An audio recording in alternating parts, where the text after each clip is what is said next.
প্রিয় পঞ্চম শ্রেণীর ছাত্রছাত্রী, 2025-এর রায়মার্টিন প্রশ্ন বিচিত্রার প্রথম পর্যায়ক্রমিক মূল্যায়নে পরিবেশে 3 নম্বর স্কুলের সমস্ত প্রশ্নের উত্তরগুলো করে দিলাম। 3 নম্বর স্কুল, ডিওটি চিকিৎসা করানো হয় যক্ষা রোগের জন্য।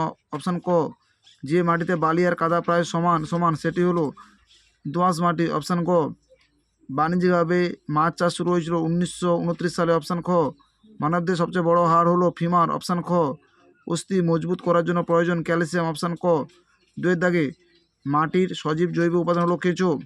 অস্থি সন্ধিতে হাড়গুলো লাগানো থাকে লিগামেন্ট দিয়ে। কেন্দু গাছ দেখা যায় পশ্চিমের মালভূমি অঞ্চলে। ত্বকের উপরের স্তরে রক্তবাহ থাকে না। হৃৎপিণ্ড হলো শরীরে রক্ত ছড়িয়ে দেওয়ার পাম্প। 3-এর দাগে, এঁটেল মাটিতে কাদার পরিমাণ সবচেয়ে বেশি। সত্য।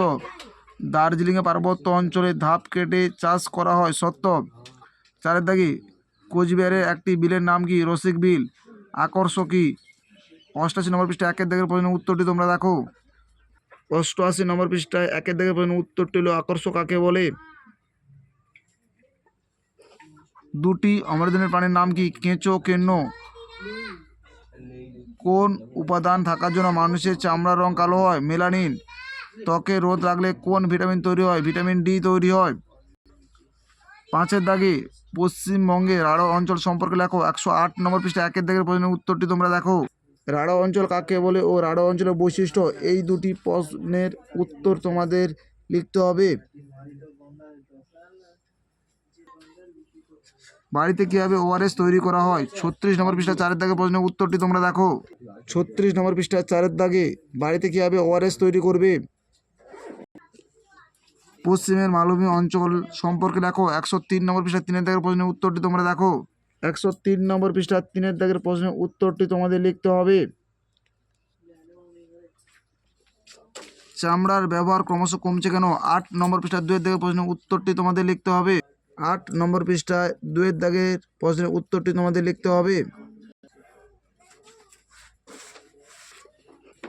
ফোস্কা কীভাবে পড়ে? 12 নম্বর পৃষ্ঠা 1-এর দাগের প্রশ্নের উত্তরটি তোমরা দেখো।